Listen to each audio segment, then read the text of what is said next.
Two SSN. আজ কিন্তু আরো একটা হাড্ডাহাড্ডি লড়াই আছে, সেটা হলো হাওড়া হুগলি ওয়ারিয়ার্স আজকে বিএসএল এ নিজেদের ম্যাচ খেলতে নামছে কোপা টাইগার্স বীরভূমের এগেনস্টে। বিএসএল স্টুডিওতে, এসএসএন স্টুডিওতে এই মুহূর্তে আমি বুলবুলি এবং আমার সঙ্গে ভারতের দুই স্টার ফর্মার ফুটবলার সঞ্জয় মাঝি এবং দুলাল বিশ্বাস, দুজনকেই স্বাগত জানাচ্ছি।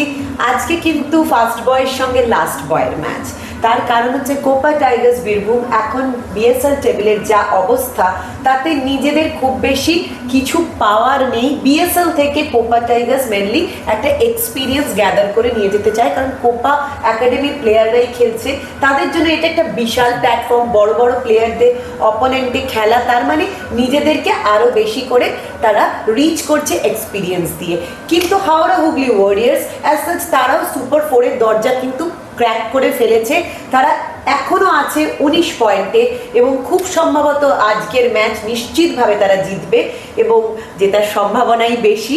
সেক্ষেত্রে কিন্তু তারা চলে যেতে পারে আরো এগিয়ে। যেটা সমস্যা হবে, অন্য টিমগুলোকে কিন্তু এই পয়েন্টটাকে চেজ করতে হবে।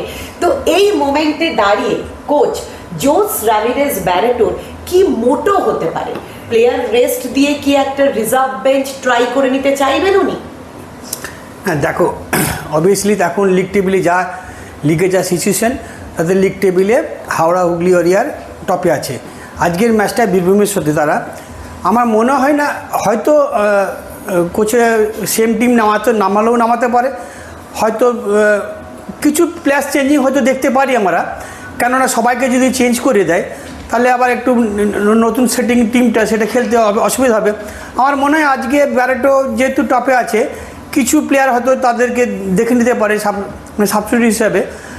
তবে ম্যাচটা যদি খুব হালকাভাবে নেয় যদি ব্যারেটো, তার ক্ষেত্রে আমার মনে হয় না যে ও যে ধরনের প্লেয়ার যে ধরনের কোচিং করছে তাতে মনে হয় ও জেতার লক্ষ্যে মাঠে নামবে এবং কোনো টিমকে আন্ডারস্টিমেট করা কোচেদের পক্ষে এটা সম্ভব নয়, না করাটাই বেটার। কারণ যেহেতু আমি নিজে কোচিং করি, কোনো টিমকে আন্ডারস্টিমেট করে করা উচিত নয়। সবার লাস্টে থাকলে হলেও 50 সময় কেউ পা কেটে যায়।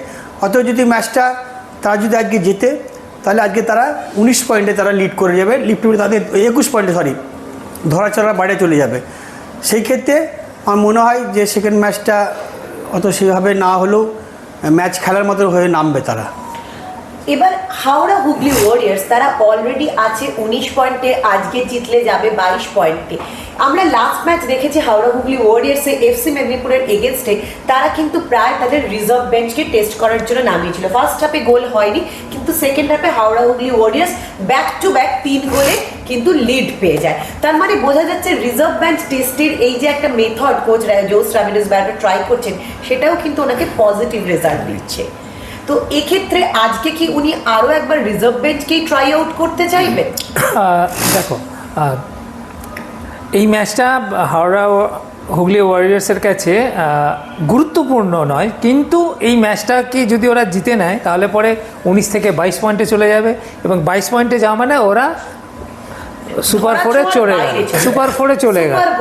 তো ন্যাচারালি এই ম্যাচটাকে জিতে, তা এরপরেও তো আরও অনেক ম্যাচ আছে, তো সেই ম্যাচগুলো তখন টেস্টিং হতে পারে আমার যেটা মনে হয়।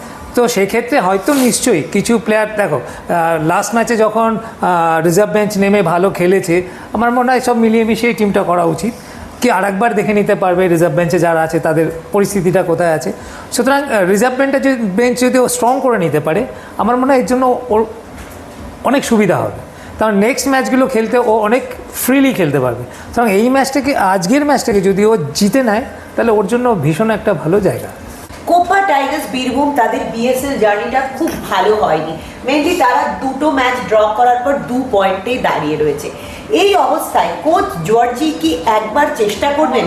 কারণ তার আজকের ম্যাচ জিতে যাওয়া মানে কিন্তু যারা লিগ টেবিলে 3 এবং 4 এর জন্য লড়াই করছে তাদের লড়াইটাকে টাফ হয়ে যাওয়া। দেখো কোচের কাছে, দেখো যে টিমটা সবার লাস্টে মানে লিগ টেবিলে রয়েছে, সেই টিমটা এমন একটা ফার্স্ট বয়ের সাথে খেলছে, তার এক্সপেক্ট করাটাও ভুল।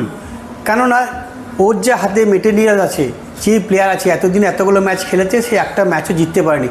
তাই আজকে 1 নম্বরের সাথে ম্যাচটা জেতাটা ভেরি ডিফিকাল্ট।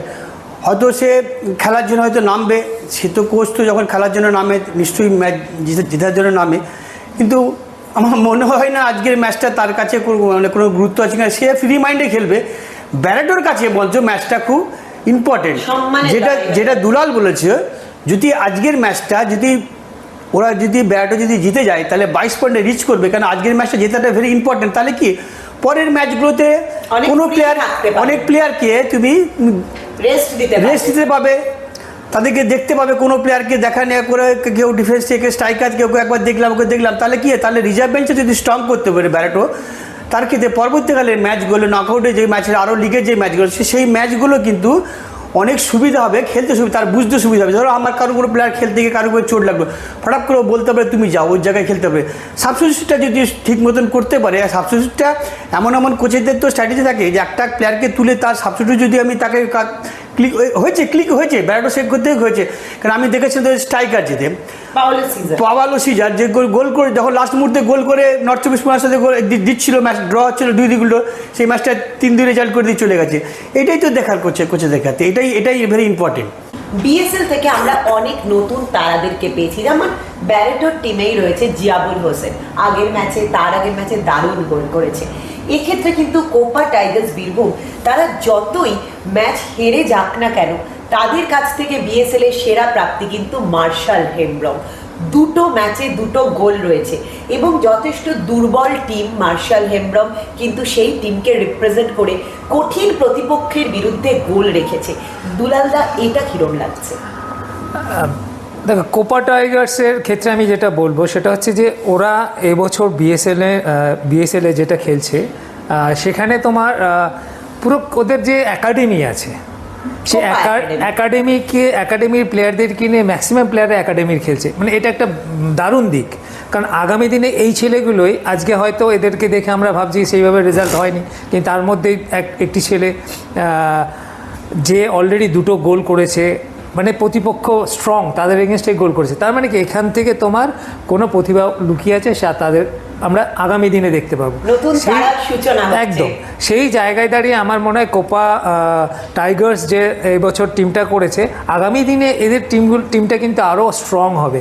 কারণ যেহেতু এরা একাডেমি এবং একসঙ্গে প্র্যাকটিস করছে, হয়তো এবছর প্রথম ওদের কাছে, এই জন্য তারা নিজেরা মানিয়ে নিতে পারেনি বা সেই জায়গাটা বুঝতে পারেনি। কারণ দেখো, কলকাতা যারা দীর্ঘদিন ধরে এই বিএসএলে যারা খেলছে, তারা দীর্ঘদিন ধরে ফুটবলের সঙ্গে যুক্ত, বড় টিমে খেলা প্লেয়াররা সবাই খেলছে, কিন্তু ওদের যারা খেলছে তারা কিন্তু সেইভাবে পরিচিত মুখ খুব কম। তো সেই জায়গায় এদের কাছে একটা এক্সপিরিয়েন্স গেইন করলো যে আগামী দিনে ওরা কীভাবে খেললে আরও বেটার খেলতে পারবে। তো এই প্রাপ্তিটা ওদের কাছে দারুণ হবে। আমরা কিন্তু আজকে তাকিয়ে থাকবো কোপা টাইগার্স বীরভূমের দিকে, তার কারণ হচ্ছে এদের দিকে তাকিয়ে থাকবে কিন্তু যেটা দুলালদা বললেন, যেটা সঞ্জয়দা বললেন, যে সারা সমস্ত ভারতবর্ষের বা সমস্ত বেঙ্গলের রিক্রুটাররা মার্শাল হেমব্রম এর মধ্যেই কিন্তু কোপা টাইগার্সের মুখ হয়ে দাঁড়িয়েছে বিএসএল এ। আজকে কি মার্শাল হেমব্রম ছাড়া আরো কাউকে দেখতে পাবো? তাই তাকিয়ে থাকতে হবে এই ম্যাচের দিকে। আপনারাও সঙ্গে থাকুন।